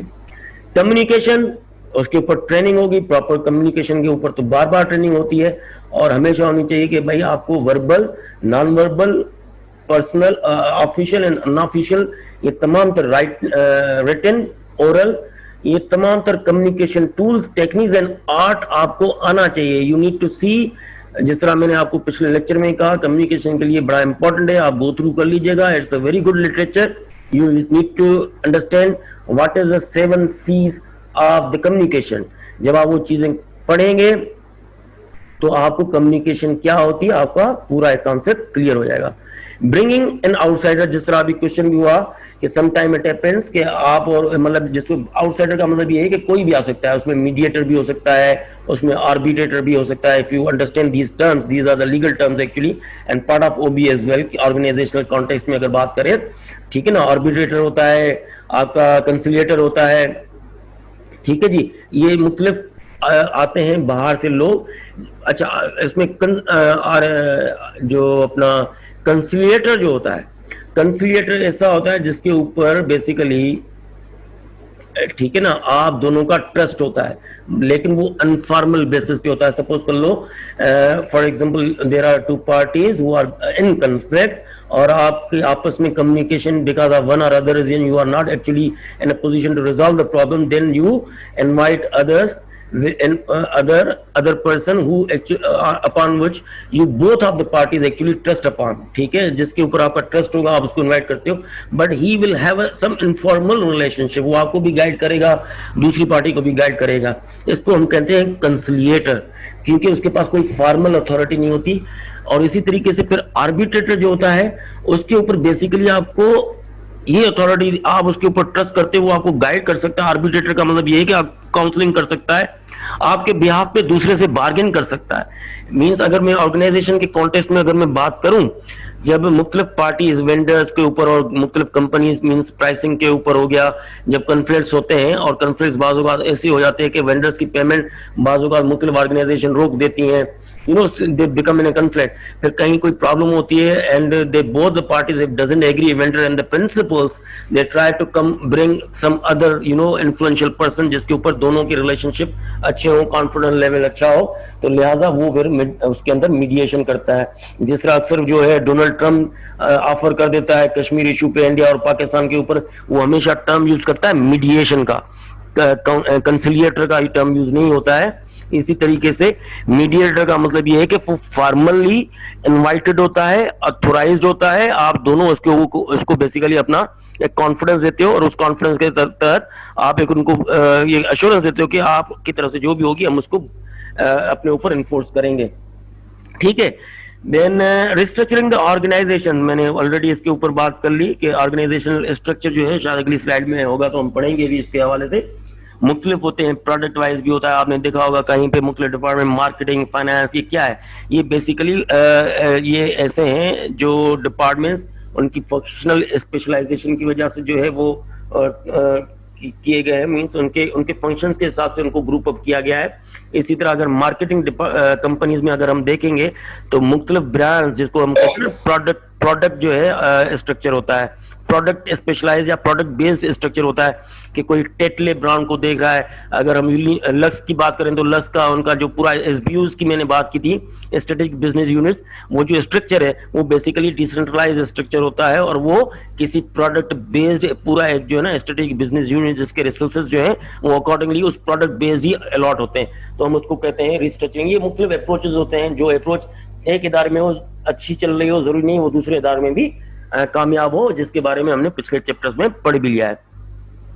Appointing the devil's advocate, इसका मतलब ये है कि sometime it happens कि जिस तरह कहते हैं ना, इसको हम कहते हैं कि लाइक फॉर एग्जांपल हम ग्रुप कोई डिसीजन ले रहे हैं, आपस में बैठ के डिस्कस कर रहे हैं, it also happens sometime it there is a probability कि हम 5 लोग बैठे हैं लेकिन 5 लोग भी जो है मतलब बिकॉज 4 लोगों में से अगर उन्होंने मेजॉरिटी कर ली और 5वां जो है वो एक सिंगल वाइज रह गया, तो नेचुरली वो decision it tends to become in favor of the majority, right? But it is very important to have a very rational decision. Manager should bring a person who can you know behave like a devil's advocate, means जो minority opinion है वो उसको defend करने के लिए कोई और बंदा ऐसा थर्ड पार्टी पर्सन आना चाहिए ताकि वो उनके आर्ग्यूमेंट को अच्छे तरीके से डिफेंड कर सके, ताकि हो सकता है ऑब्जेक्टिव क्या होता है, हो सकता है इसमें से भी कोई अच्छी इंसाइट, कोई अच्छा ऑप्शन, कोई अच्छा सॉल्यूशन मिल जाए जिसमें इदारे का फायदा हो। ठीक है जी, ये फंक्शनल और डिसफंक्शनल को हमने बात कर ली। ठीक है, उसको इसके ये बेनिफिट्स हैं, आउटकम्स की बात हमने बात की, जो हमने ये ग्राफ पढ़ा था अगर आपने देखा हो यहाँ पे, ये अब हम इस स्टेज पे हैं। ठीक है ना, अब अगर कन्फ्लिक्ट बढ़ जाता है, डिसफंक्शनल हो जाता है या फंक्शनल हो जाता है तो इसका क्या है, अब ये उसकी आउटकम्स है स्टेज नंबर 5। अगर फंक्शनल की क्या लाइकली आउटपुट्स होती हैं या आउटकम्स होती हैं, एक तो ग्रुप परफॉर्मेंस इंप्रूव हो जाती है, इंप्रूव क्वालिटी ऑफ डिसीजन हो जाती है। ऑफ कोर्स कन्फ्लिक्ट के अंदर आप मतलब you always give a second, third and fourth thought on your own decisions. Stimulation of creativity and innovation, naturally when there is a pressure you always tend to react. जिस तरह अभी corona virus हो गया, हम में से किसी ने नहीं सोचा था कि हम बैठ के एलएमएस में बात करेंगे, डिस्टेंस लर्निंग पे जाएंगे, ऑनलाइन लर्निंग पे चले जाएंगे, वी नेवर था। इवन हमें तो एलएमएस एटलीस्ट, मैं किसी और की बात करूं ना करूं, मुझे नहीं आइडिया था कि किस तरीके से यूज होता है। ठीक है, but when we came into this situation we actually mastered it. अब वो सारी चीजें हम एलएमएस सीख गए हैं आस्ता आस्ता। अगर 100% नहीं सीख पाए, 30-40% तो सीख ही गए हैं, स्टूडेंट्स भी तो, टीचर्स भी तो। We are comfortable enough to actually engage. तो ये क्या हुआ था, ये एक सिचुएशन आ गई, एक सिचुएशन आ गया, एक मतलब एक ऐसा कन्फ्लिक्ट, ये भी कन्फ्लिक्ट है। कन्फ्लिक्ट मीन्स हालात की वजह से, एनवायरनमेंट की वजह से कन्फ्लिक्ट क्रिएट हो गया कि you were not able to come physically और अटेंड क्लासेस फिजिकली, और teacher were not able to conduct classes physically. It was a conflict of the board. तो नेचुरली हमें फिर यहाँ पे जाना पड़ा। तो इसका मतलब ये है कि उस corona virus actually played stimuli, उसने बेसिकली हमें ट्रिगर किया कि आप अपना क्रिएटिव कोई इनोवेटिव सॉल्यूशन लो, वरना आप इसी तरीके से पेपर जाया करते रहोगे, यहीं पे बैठे रहोगे और जो है 4 जो है टीचर उनके ऊपर लोगों के ऊपर खड़े करने पड़ेंगे कि भाई कॉपी तो कोई नहीं कर रहा है। तो ये बेसिकली हमें कोरोना वायरस ने ट्रिगर किया है कि आप कोई क्रिएटिव थॉट के, तो फिर एलएमएस आ गया और उसको अप्लाई करना शुरू कर दिया। It's a kind of an example in that. Encouragement of interest and curiosity, ठीक है। जाहिर है जब आपका कन्फ्लिक्ट होता है तो उसमें naturally you try to over conflict के अंदर क्या होता है कि आप अगले के मतलब अपने टारगेट को अचीव करने के लिए आप कोशिश करते हो ना कि यार मैं इसको चेज कर जाऊं भले ये पीछे रह जाए। मतलब एवरीबॉडी कंपटीशन में यही होता है ना कि you always try to pursue your targets, आप रेस्पेक्टिव उसका क्या हो रहा है, तो उसमें आप जिद्दत आ जाती है अंदर, एक उत्साहत आ जाती है, means you become so much excited towards your goal. So वो जो एक्साइटमेंट है ना, it gives you more energy to work harder. तो ये एक चीज है जो आपको पॉजिटिव आती है कॉन्फ्लिक्ट के दौरान। Provision of medium for a problem solving, ठीक है, एक प्रोविजन मिल जाता है। Creation of an environment for self evaluation and change, exactly that's more important. देखे ना, अब सिचुएशन आ गई तो हमें सेल्फ इवैल्यूएशन का आपको भी हमें हम सबको ही मौका मिला है, हमें सबको देखना पड़ा है कि हम कहाँ कहाँ पे शॉर्ट। इवन अभी रिसेंटली लाइक फॉर एग्जांपल एक हमारी एलएमएस के ऊपर एक फैकल्टी में सर्कुलेट हुई है 2-4 दिन पहले मुख्तलिफ रेटिंग्स, ठीक है, कि एलएमएस के ऊपर वो कहते हैं ना कि रेडीनेस टू यूज एलएमएस, एक kind of evaluation done by QEC and all. So वो आज रिजल्ट मिल गया। तो ये सारी चीज ऐसी है कि उसमें फिर पता चल जाता है कि अपने आप को आप टाइम देते हो, मैं कहाँ पे लेक कर रहा हूँ, कहाँ पे मुझे एरिया ऑफ इम्प्रूवमेंट करनी है, कहाँ पे मेरी वीकनेस है जिसको मुझे ओवरकम करना है। तो you always give a thought, ठीक है। इसी तरह डिसफंक्शनल है डेवलपमेंट ऑफ डिसकंटेंट, ठीक है। अगर डिसंगेज हो जाता है, डिसकंटेंट हो जाता है, पर्पसलेस हो जाता है, कंफ्लिक्ट इस लेवल पे चला जाता है जिसमें उत्साहित हो जाता है, मतलब आप बेजार हो जाते हो, ठीक है। क्योंकि इदारों के अंदर जो टर्नओवर रेट होता है, one of the big reason behind is dysfunctional, means conflict with in the colleague, supervisor के साथ किसी एम्प्लॉय के बहुत इस लेवल तक चले जाते हैं कि उस डिपार्टमेंट के एम्प्लॉय को मतलब ही बिकम सो मच डिसंगेज्ड, वो कहता है कि यार मैं दूसरी जगह पे अगर जॉब करूं तो शायद मतलब कल का दिन बाद में हो, पहले मुझे दूसरी जॉब मिल जाए, मतलब ही बिकम सो मच डिसंगेज्ड। तो ये चीजें हो जाती हैं, बिल्कुल डिसलॉयल हो जाते हैं लोग। रिड्यूस ग्रुप इफेक्टिवनेस खत्म हो जाती है, रिटार्टेड कम्युनिकेशन गैप, और फिर कम्युनिकेशन डिसंगेज हो जाता है। डिसंगेज का मतलब ये है कि वो मतलब लाइक वो आपके साथ एसोसिएटेड ही नहीं होता, वो आपको उसको नहीं परवाह होती कि कुछ भी हो रहा है, क्या हो रहा है, नहीं हो रहा है। रिड्यूस ग्रुप कोहेसिवनेस, ठीक है, आपके इंटरेस्ट, क्योंकि वो आपके साथ जब अटैच नहीं होगा कोई भी ग्रुप मेंबर या आपके डिपार्टमेंट का, वो डिसकॉन्टेंटेड हो जाएगा, डिसएंगेज हो जाएगा। तो नेचुरली आपकी जो कोहेसिवनेस है ग्रुप के अंदर, जो परफॉर्मेंस लेवल है और अपनी जिसको कहते हैं इंटीग्रेशन है, वो इम्पैक्ट करेगी।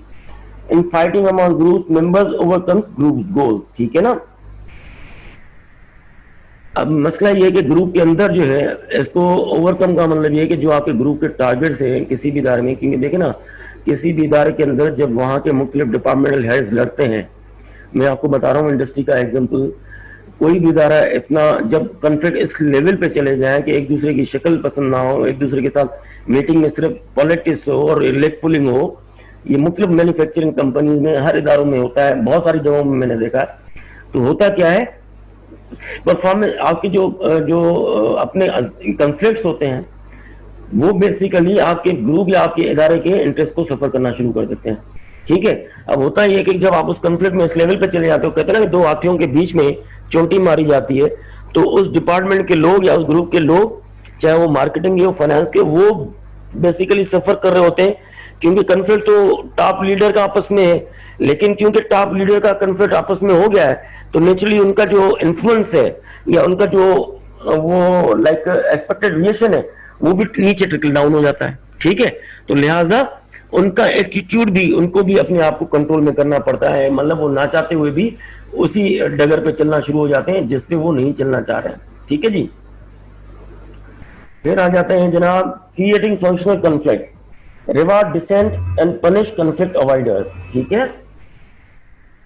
इसका मतलब ये है कि कुछ लोग इसमें से जो दो एक्सट्रीम, ये क्रिएटिंग फंक्शनल कॉन्फ्लिक्ट का मतलब ये है कि reward dissent and punish conflict avoiders. इसका मतलब ये है जो कॉन्फ्लिक्ट को अवॉइड करता है आप उसको पनिश करो। बाज़ औक़ात आपको ये कॉन्फ्लिक्ट क्रिएट करना पड़ता है, क्यों क्रिएट करना पड़ता है, बिकॉज ऑफ दिस, ठीक है। ये जो आपको मतलब आपको ये वहां तक क्रिएट करना है जहां तक आपको बेसिकली यहाँ पे आपको कॉम्पीट करे और आप अपना इंटरेस्ट एंटरटेन करें, और जहां पे उसके पॉजिटिव रिजल्ट आए आप अपने ग्रुप गोल्स को अचीव कर लें, इदारे के ग्रुप्स को अचीव कर लें। और वो तब तक नहीं हो सकता जब तक आप कॉम्पिटिंग स्टेज तक नहीं आएंगे। निगोशिएशन है, ठीक है, टू जनरल अप्रोचेस है। अच्छा, निगोशिएशन में क्या होता है, बार्गेनिंग होता है, एक दूसरे को आप डिस्कशन पे एंगेज करते हो, एक दूसरे के इंटरेस्ट को, मतलब हर कोई कोशिश करता है अपने अपने इंटरेस्ट को, अपने गोल्स को वो अचीव कर ले, ठीक है।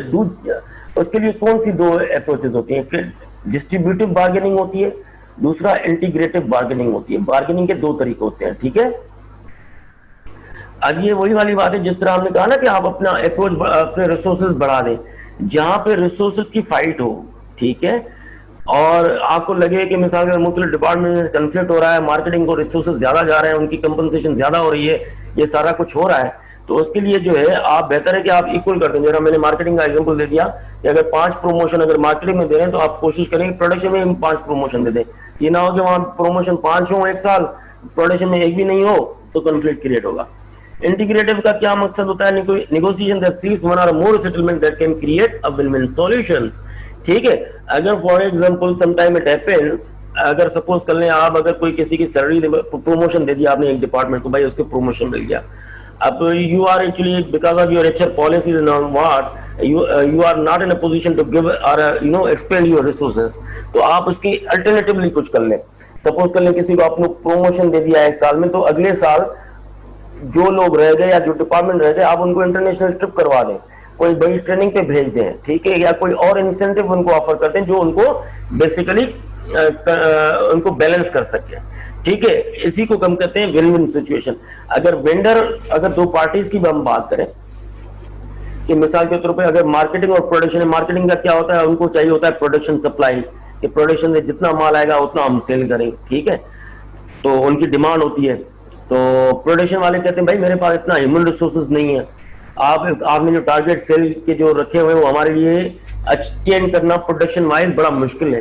तो they sit together and try to bring the sales target in equilibrium with the production target, ताकि आपका जो अवेलेबल मैन पावर रिसोर्सेज है और आपके रॉ मटेरियल्स है और बाकी चीजों को देखते हुए आप कहीं पे बैलेंस लेके आओ, ताकि आप ज्यादा ओवर प्रोडक्शन पे भी नहीं जाओ और ज्यादा अंडर प्रोडक्शन पे भी नहीं जाओ कि पता चला है कल को ओवर स्टॉक हो गया या अंडर स्टॉक हो गया तो कंपनी बियर द लॉसेस, ठीक है।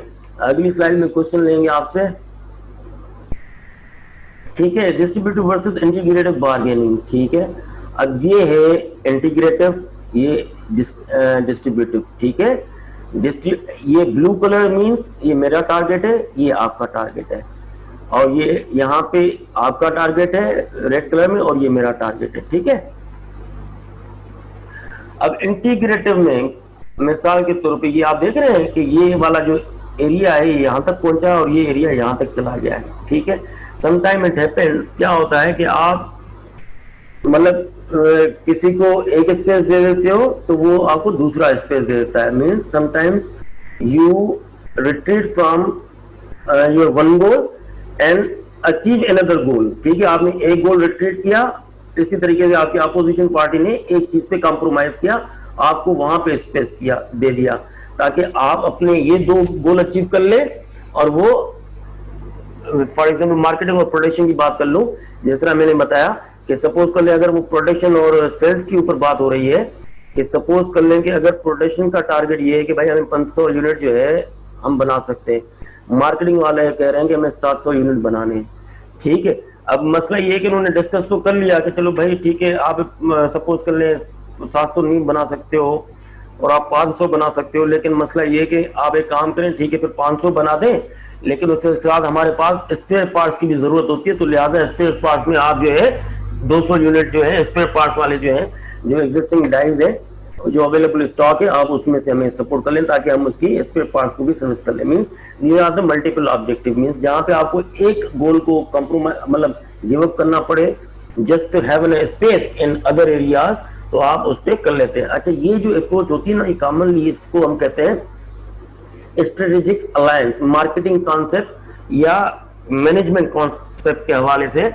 फॉर एग्जाम्पल अब जिस तरह चाइना अभी कर रहा है, अब क्या कर रहा है ये, जिस तरह आपने देखा होगा, अगर आपका थोड़ा सा ये मतलब इंटरनेशनल रिलेशंस में इंटरेस्ट है, कि वो अगर आप देखें इंडिया की सराउंडिंग्स में जितने भी पोर्ट्स हैं वो कोशिश कर रहा है उसके ऊपर अपना कंट्रोल लेने के लिए, ठीक है, जिसमें गवादर हो गया, आपका चाबार हो गया, अभी श्रीलंका में चल रहा है now, China is encircling India, ठीक है। अब मकसद बताने का क्या है कि वो देखे ना, श्रीलंका ने चाइना को अपनी टेरिटरी में, इसी तरह नेपाल ने चाइना को अपनी टेरिटरी में इन्होंने दिया, पाकिस्तान ने भी इसी तरीके से किया कि उन्होंने पूरी अपनी टेरिटरी दे दी, अपनी जगह एक गिव अप कर दी, उनको दे दी, मतलब पूरा लीज पे दे दिया है, ठीक है, गवादर दे दिया, इसी तरह चाबार भी होने जा रहा है कुछ अरसे में। जब आप उनको किसी और पार्टी को इतना स्पेस देके आप उसको अपनी एक पूरी टेरिटरी दे रहे हो, तो बदले में आप क्या कर रहे हो, वो आपके जो फाइनेंशियल मार्केट, आपकी जो मार्केट है, आपकी जो लॉजिस्टिक है, आपकी जो market access toward Central Asia है, ठीक है, आपकी प्रोडक्शन इकोनॉमीज ऑफ स्केल्स हैं, जो लोएस्ट प्रोडक्ट सप्लाईज हैं, वो वहां तक हो रहा है, रीच करा मीन्स नेपाल की एक्सेस अब चाइना की मार्केट तक चली गई, सेंट्रल एशियन तक चली गई, साउथ एशिया में अप टू द मार्केट और सिल्क रूट तक चली गई, आप देख रहे हो। तो मतलब एक इंटरेस्ट उन्होंने गंवाया, मतलब अपनी टेरिटोरियल उन्होंने चीजें कंप्रोमाइज की, लेकिन साथ में चाइना ने उनके लिए मार्केट ओपन कर दी। तो these are the two way process. तो ये जो है इसी तरीके से है इंटीग्रेटिव एंड डिस्ट्रीब्यूटिव जो है बार्गेनिंग मेथड, ठीक है जी। अब ये डिस्ट्रीब्यूट, आप इसको थोड़ा देख लीजिएगा, ये मुख्तलिफ वही चीजें कि गोल क्या होता है बार्गेनिंग कैरेक्टरिस्टिक्स में, मुख्तलिफ डिस्ट्रीब्यूटिव, ये मुख्तलिफ कैरेक्टरिस्टिक्स हैं और ये बार्गेनिंग मेथड्स हैं। और ये इस बार्गेनिंग मेथड में, ठीक है, गोल क्या होता है कि get all the pi you can, ठीक है, इसका मतलब ये है कि डिस्ट्रीब्यूट में जितना हो सकता है, मतलब आप कंप्यूटर की परवाह नहीं करते हो, आप कहते हो यार बस जितना मैक्सिमम रिसोर्सेज को मैं अगर कैप्चर कर सकता हूँ मैं कर लूँ। और इसमें विन लूज मीन्स इसमें एक जीतता है दूसरा हारता है, विन विन सिचुएशन नहीं होती है। मोटिवेशन ये क्या है, क्योंकि ये एक्सट्रीम कंपटीशन जिसको कहते हैं ना, जिसको हम कट थ्रोट कंपटीशन का भी नाम देते हैं, ठीक है। पोजीशन क्या है, फोकस क्या है, अपने अपने गोल को स्ट्रांगली आप कवर करते हो, ठीक है। इंफॉर्मेशन शेयरिंग बिल्कुल नहीं होती है, इसको हम कहते हैं business trade secret, means Pepsi का बिजनेस ट्रेड सीक्रेट अगर लीक आउट हो जाए तो पेप्सी तबाह हो सकती है, इसको ट्रेड सीक्रेट कहते हैं। तो information sharing is very much low. Duration of relationship, जाहिर है ऐसा competition and cut through competition, तो आपका जो है रिलेशनशिप शॉर्ट टर्म ही होनी है। इंटीग्रेटिव में क्या होता है, आप कोशिश करते हो कि देखे ना, ये आप अगर आप इस एरिया को देखो, ये पाई छोटा है, ये पाई छोटा है और ये पाई छोटा है, तो आप रिसोर्स को बढ़ा देते हो ताकि कुछ इसको भी मिल जाए कुछ इसको भी मिल जाए, देख रहे हैं। मोटिवेशन में विन विन सिचुएशन है। और फोकस क्या है, इंटरेस्ट है, आप किसी और के इंटरेस्ट सर्व करेंगे, उसको एड्रेस करेंगे तो वो आपके इंटरेस्ट को एड्रेस करेगा। इंफॉर्मेशन कोलैबोरेटिव होती है, बहुत हाई होती है, इंटीग्रेटिव होती है, तो ये सारी चीजें होती है। रिलेशनशिप इसके ऊपर बहुत स्ट्रांग हो जाती है और लॉन्ग टर्म रिलेशनशिप होती है। नेगोशिएशन प्रोसेस क्या है, पहले हमेशा प्लानिंग करते हैं, ये अगेन ये बैठना एक टर्म है, the best alternative to negotiated agreement, ठीक है। द लोएस्ट एक्सेप्टेबल, जिसको हमने कहा था ना कि मिनिमल पॉइंट, मतलब आप अपने पहली एक कहते हैं ना कि आपको कहां तक आगे जाना है, जिसको हम गोल कहते हैं, वो आप सेट कर लेते हो, और फिर आपको कहां तक रिट्रीट करना है, ये आप मिनिमल पॉइंट होता है। और इस दोनों के बीच में जो है ना, जो स्पेस बच जाता है, एक तो आपका गोल जहां तक आपको जाना है और जहां तक आप पीछे हट सकते हो, मिनिमल पॉइंट, इस दोनों के बीच में जो गैप होता है ना, वो बेसिकली आपका क्वेश्चन होता है, एग्रीएबलनेस की स्टेज होती है, जहां पे आप कहीं जाके मतलब एडजस्टमेंट या कॉम्प्रोमाइज या कुछ भी करके कॉन्फ्लिक्ट को एड्रेस कर सकते हो। तो ये अभी आगे चल के पढ़ेंगे इसके अंदर अगर हुआ तो, ठीक है। ये बेसिकली ये शॉर्ट फॉर्म है इस चीज का, best alternative to negotiated agreement to accept minimum, ये है इसका एक्चुअल मतलब। नेगोशिएशन का प्रोसेस क्या है, हर तरह जिस तरह कोई भी प्रॉब्लम सॉल्व होता है, पहले आप प्लानिंग करते हैं, किससे मिलना है, क्या मिलना है, बात क्या करनी है, किस सब्जेक्ट पे मिलना है, जो सामने वाला है उसकी पर्सनालिटी क्या है, उसके इंटरेस्ट क्या है, वो किस, अगर वेंडर और ऑर्गेनाइजेशन की बात करें तो you need to see when you try to talk with someone, जब आप टीचर के साथ किसी भी हवाले से बात करने आते हो तो you always have something running in your mind, यार मुझे सर के साथ किस तरह बात करनी है, किस बात पे बात करनी है, कौन सी पॉइंट मुझे पुट अप करनी है, कौन सी कंसर्न है जो मुझे एड्रेस करवानी है। और आप भी एक ध्यान में सोच के आते हो, यार चलो ठीक है, अगर ये नहीं तो कम से कम ये अगर हो जाए तो आई विल से कि ओके यार चलो ठीक है, कोई बात नहीं, हो जाती है चीज, ठीक है ना। तो you have to make a plan for the negotiation as well, ठीक है। ग्राउंड रूल्स क्या होगा कि जिस तरह अभी ग्राउंड रूल्स हम अक्सर पेपर सेट करते हैं, हम ग्राउंड रूल्स सेट करते हैं।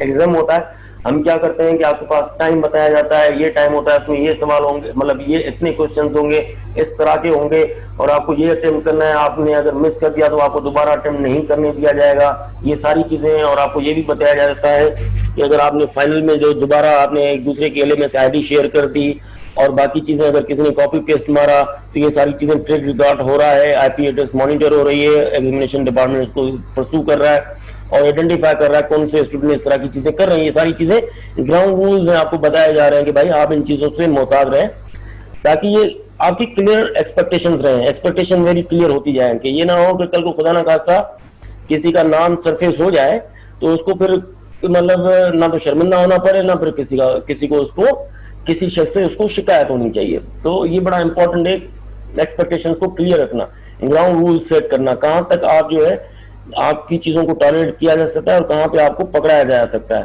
तो ये बड़ा इंपॉर्टेंट है। तो ये काइंड ऑफ एन एग्जांपल है जो भी मैंने आपसे शेयर की। इसी तरीके से क्लेरिफिकेशन एंड जस्टिफिकेशन, ठीक है। आपको ये पता होना चाहिए, अब जिस तरह for example somebody sending me email, अगर किसी ने कहा सर वो मैं सबमिट नहीं कर पाया और उसमें ये मसला हो गया था, LMS खराब, फला खराब, ये खराब, तो मैं इंक्वायर करता हूँ भाई अगर LMS खराब है तो बेहतर है कि आप IT से वेरीफाई करवा लो, इसको तो आप सॉल्व कर सकते हो ना मैं करवा सकता हूँ। जस्टिफिकेशन कोई होती नहीं है प्रॉपर, क्योंकि वो IP तो मॉनिटर कर रही होती है ना, टाइमिंग बता रही होती है किस टाइम पे LMS खुला है, कौन सा पेज खुला है, कौन सी चीज पे एक्टिविटी हुई है, ये पूरी IP एड्रेस बता रही होती है। तो लिहाजा अगर for example somebody is giving me example के तौर पे डिस्कस कर रहे हैं, अगर कोई स्टूडेंट मुझे ये कह रहा है सर मेरा तो LMS फला टाइम पे खराब हो गया था, और अगर उसकी IP एड्रेस में ये नजर आ रहा है कि वो फला LMS पेज पे इस पेज पे था इस टाइम पे, तो लिहाजा वो जस्टिफिकेशन आपकी एक्सेप्टेबल नहीं हो जाएगी। तो you need to be very clear what you are justifying, you must have some solid ground to prove it. अगर नहीं करेंगे तो उसकी आउटकम आपकी नेगोशिएशन में बहुत ही नेगेटिव आनी है, शायद उसके रिपरकशंस और रिएक्शन ज्यादा आएंगे।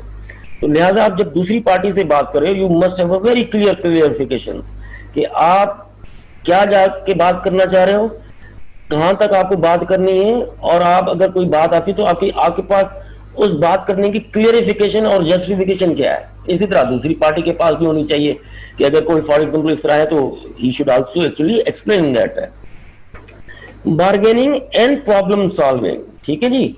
अब बार्गेनिंग एंड प्रॉब्लम, इसका मतलब जब आपने ये सारी चीजें कर ली, कुछ ग्राउंड रूल सेट हो गए, आपको अपनी बाउंड्रीज का पता चल गया, आपको सामने वाली पार्टी का इंटरेस्ट पता चल गया कि वो किन चीजों पे फोकस कर रहा है, और उसी तरह उस पार्टी को आपके बारे में भी इंटरेस्ट पता चल गया है। तो लिहाजा एक रेड लाइन तय हो गई बीच में कि आपको यहां तक जाके बात करनी है और यहां तक ये आप टॉलरेट नहीं हो सकते हैं, और यहां तक मैं उनको टॉलरेट कर सकता हूं और वो मतलब वहां तक वो मुझे टॉलरेट नहीं कर सकते।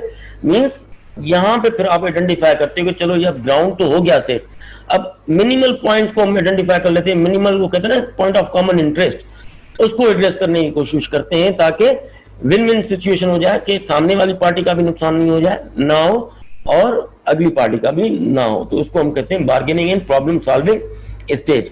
क्लोजर एंड इम्प्लीमेंटेशन, जब ये चीजें आ जाएगी तो उसकी आउटकम हो सकती है पॉजिटिव भी नेगेटिव भी, लेकिन वो चीज खत्म हो जाएगी, नेगोशिएशन प्रोसेस खत्म हो जाएगा। जिस तरह अक्सर इदारों में मैनेजमेंट और यूनियन की नेगोशिएशन होती है, जरूरी नहीं है उसकी आउटकम पॉजिटिव आए, वो नेगेटिव भी होती है, लेकिन वो चलती रहती है, they keep on working on it. अब आ जाते हैं individual differences in negotiation effectiveness. अब पर्सनैलिटी ट्रेट्स हैं, ये ऑलरेडी बता चुका हूँ। मूड एंड इमोशन, अब पता चला कि यार किसी का खुदा ना खासा घर पे इंतकाल हो गया, आप वहां पे जाके वो डिस्काउंट ऑफर लेने गए हो, मोबाइल का कार्ड लेने गए हो, या कोई इस तरीके से कोई चीज करने जा रहे हो, तो मतलब यू ऑलवेज नीड टू, जब कहते हैं ना कि बॉस गुस्से में, तो उसके मतलब सामने भटकना भी नहीं चाहिए, क्योंकि इमोशंस होते हैं, कभी वो एंग्री होता है, कभी वो सैड होता है। These are different emotions have the impact on your thinking process. जब आपके मेंटल अप्रोच पे या मेंटलिटी पे कोई चीज इम्पैक्ट डाल रही हो तो नेचुरली उसकी आउटकम इसी तरीके से होती है। मतलब एक दुखी इंसान से आप, जब इंसान किसी दुखदायक कंडीशन में हो, मतलब when he is aggrieved, तो naturally you can not expect something positive out of him, you need to give him a time ताकि वो एक प्रॉपर नॉर्मल स्टेज पे आए तो हम कर लें। तो you need to see a time, कहते हैं ना कि इस्लाम के अंदर भी ये कहा जाता है जब आप तबलीग करें तो आपको वक्त का तयन करना बहुत इंपॉर्टेंट है, और मिजाज को भी देखें, सामने के रवैये और उस स्टेज को भी देखें कि आया वो जल्दबाजी में तो नहीं है, कहीं जल्दी जा तो नहीं रहा है, किसी काम में तो नहीं है। अगर वो उसके पास कितना टाइम है, वो आपकी बात तहम्मुल और अच्छे मिजाज से सुन सकता है, अपनी मर्जी रजा खुशी से सुन सकता है, तो तब आप उनको इनकरेज करें, प्रोपगेशन दें, इस्लाम की तालीमात दें, ताकि वो आपकी बात को इंटरेस्ट से सुने। अगर वो जल्दी में जा रहा होगा, उसको दवाई लेनी होगी, आप पीछे पड़ जाओगे, तो कभी भी आपके, अगर वो सुनने लगेगा शायद आपकी फेस वैल्यू की वजह से सुनेगा, तो असर उसका कोई भी नहीं लेगा। तो लिहाजा मूड और इमोशंस की बहुत इंपॉर्टेंट जरूरत है, आपको you need to check it. Gender, अक्सर आपने देखा होगा कि जो इनफैक्ट जो नेगोशिएशंस होते हैं, रिसर्च ये भी बताती है, when it comes to the negotiation, the salary भी एक पार्ट ऑफ नेगोशिएशंस है। जब आप इंटरव्यू देते हो, when you are hired in organizations, this is a very common question that always HR manager or any hiring manager used to ask, what is your salary expectations? When you say this is my salary expectation, he gives you a counter offer. For example, you are saying 100,000, he gives you a 60,000 offer, right? Then वही वाली बात है, if you are a good negotiator you will try to negotiate, ठीक है। और आप कहीं पे वही कहते हैं ना मिनिमल पॉइंट, आप कह रहे हो कि चलो यार 1 लाख रुपए नहीं देना है, 80,000 एकदम आए, मिनिमल पॉइंट जहाँ पे मैं कर लूंगा।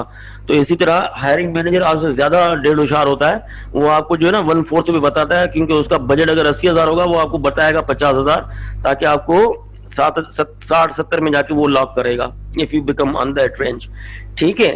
तो वो इसी तरीके से आपको जो है एंगेज करता है। तो अच्छा, इसमें देखा ये क्या है कि जिस तरह मैंने बताया कि पर्सनैलिटी और जेंडर भी जिस तरह पर्सनैलिटी अफेक्ट करती है और निगोशिएशंस पैटर्न्स पे, इसी तरह जेंडर जो है वो भी निगोशिएशंस पे इम्पैक्ट करती है, ठीक है। जहाँ पे देखा ये गया है सैलरी निगोशिएशंस पे, रिसर्च ये बताती है men as compare to means male as compare to females की negotiation skills with respect to salary only, मैं बात कर रहा हूँ सैलरी की। सैलरी में खवातीन के बारे में ये देखा जाता है कि वो निगोशिएट बहुत कम करती हैं, means as compare to men ज्यादातर निगोशिएट करता है। ये एक रिसर्च है, लेकिन उसके रिसर्च कंटेंट्स कुछ और हो सकते हैं, इसके ऊपर प्रोबिंग हो सकती है, इसके ऊपर इन्वेस्टिगेशन हो सकती है, ठीक है। तो लिहाजा ऐसे रिसर्च के जहाँ पे सैलरी निगोशिएशन की बात होती है, खवातीन का record as compare to men जो है वो है कम निगोशिएट करना, वो एक्सेप्ट उनकी they normally use they tends to accept the offer on a very first instance whatever the given by the employer. Mediator, arbitrator, conciliator और कंसल्टेंट, ठीक है, ये मैं आपको ऑलरेडी बता चुका हूँ।